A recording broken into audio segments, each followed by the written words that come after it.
Good day everyone, Complaining Gamer here. Let's talk about the nitty-gritty future of The Legend of Zelda Breath of the Wild. Unless you have been living under a rock, E3 happened this weekend, and honestly, Nintendo had an incredible show.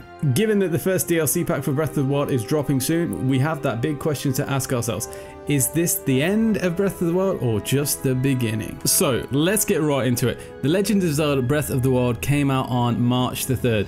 Today, as I make this content, it is June the 17th. So that means the game has been out for over 3 months. So either a lot of people are going to be finished with the game or they're going to start to feel a bit burnt out. I heard many stories where people basically bought the Switch, bought the game, and then as soon as they completed it, they traded it all back in. Other user testimonials simply talk about how they're either bored or just done with the game. This is where DLC packs 1 and 2 come in. Let's break down all of the content and talk about what you can expect. If you would like to see a live demonstration of it, then you can go over to the Nintendo YouTube channel. I will also include relevant timestamps for that video so that you can jump to sections that interest you. First things first, if you want to experience this new content, then you are going to need the expansion pack. Now, this is going to cost you $20 in the US or £18 in the UK. Of course, it's available on both the Wii U and Switch. Just before we dive into the nitty gritty, I have a question for you people out there, and it is regarding DLC in general. Now, when it comes to The Legend of Zelda, what would you like to see? Would you like to see Breath of the Wild expanded beyond 2 DLC packs? Or would you prefer that the team put that effort into the next Legend of Zelda game? So, as has been marketed, your $20 gets you 2 DLC packs. DLC 1 is called Master Trials and DLC 2 is called Champions Ballad. Now, we have a release date for DLC 1, it's the 30th of June, but Champions Ballad simply says holiday season. Now, DLC 1, Master Trials, it introduces a lot of new things. Let me remind you, you can watch a live demo on the Nintendo YouTube channel right now, but it's a little bit painful to watch, so maybe you should just stay here and avoid that stress. DLC 1 Master Trials introduces a lot of cool new features into the game. One of them is a Master Mode. Now, what this is a harder difficulty that you can play the game on. All enemies have been tiered up, so to simplify it, a red bokoblin becomes a blue, and so on. But that also means that the top tier is no longer the top tier. So for example, a silver Lionel has now become gold. If you've paid attention to any of the promotional material, you can see that the gold Lionel is one of the key features that they've used to promote Master Trials DLC. Now, for those of you that found Breath of the Wild too easy and are intrigued by Master Mode, there are some very cool features that I should point out.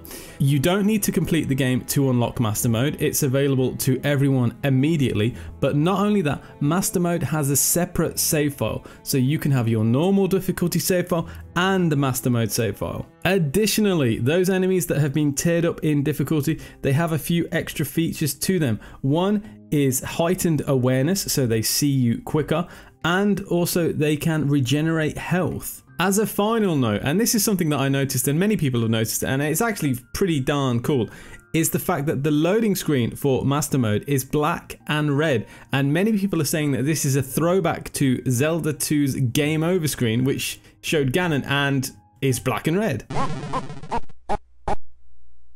Moving on, we see the introduction of what they're calling a travel medallion. Now, this is something that I've personally wanted for a long time because there are many locations in the game that are not that easy to get to. So what the travel medallion allows you to do is basically select areas that you want to teleport to. I personally see this as a very handy feature and it's going to come in extremely useful.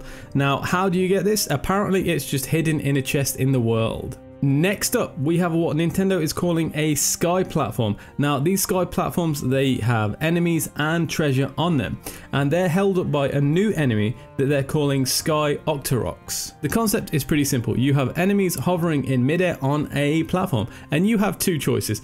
Either you can pop the Octoroks and send the enemies falling to their doom, or you can hop on the platform and kill the enemy and perhaps get the treasure. Following the sky platform, we saw new outfits. Now, we had Tingle's outfit, Phantom armor, Midna's helmet, Majora's mask, and a Korok mask.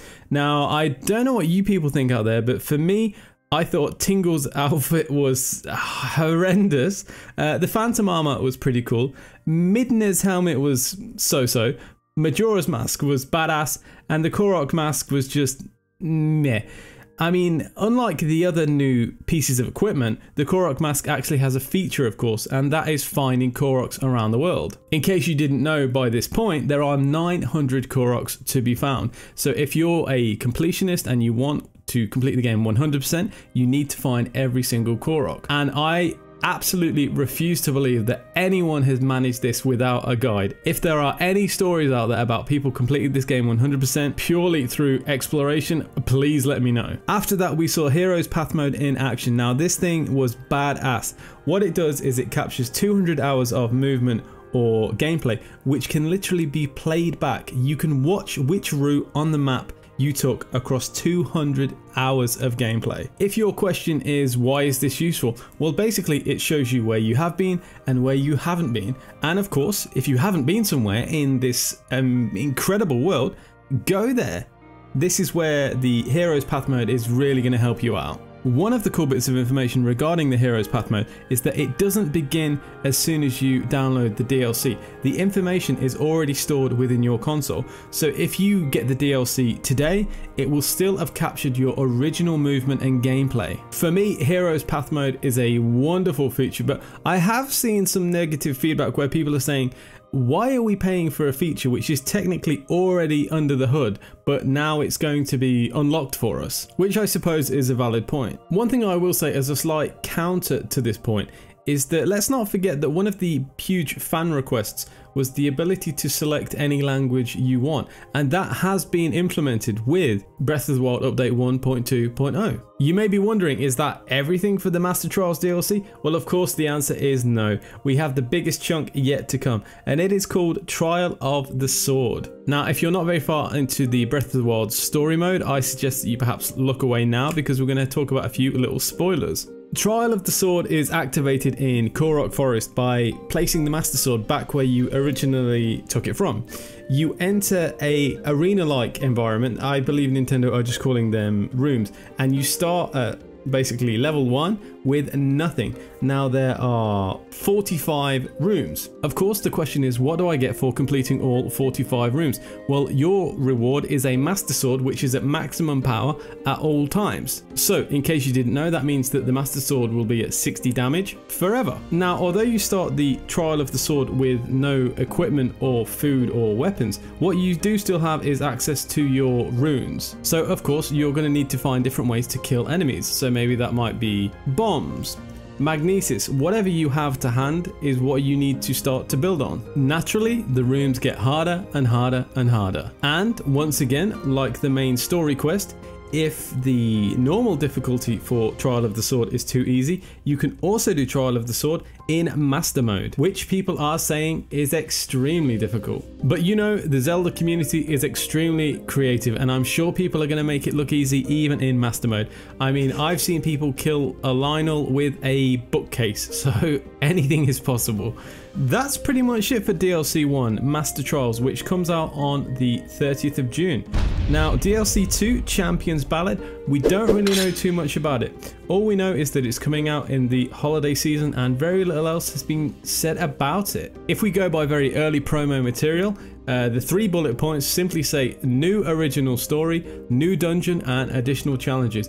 If those 3 points are accurate, then I think a lot of people are going to be very, very happy. Alongside the release of the Champions Ballad DLC, we are also going to see the Champion Amiibo collection. According to Nintendo, and from what I understand, a lot of the new equipment is going to be found within chests. So that includes the travel medallion and the outfits. So Tingle's outfit, Phantom armor, Midna's helmet, and Majora's mask. I just think that the Korok mask might have a different process of being found, and that is apparently across 8 chests. And as a final note on Trial of the Sword, you're not only in those rooms killing your enemies, there are also going to be puzzles to solve. So that's it for now, people. If I missed anything, please let me know and I'll be sure to update that in the next video. If you enjoyed the content, thumbs up. If you didn't, thumbs down. If you want to come back for more because I'm regularly knocking it out, then please feel free to subscribe. Have an awesome day, take care, and I'll see you next time.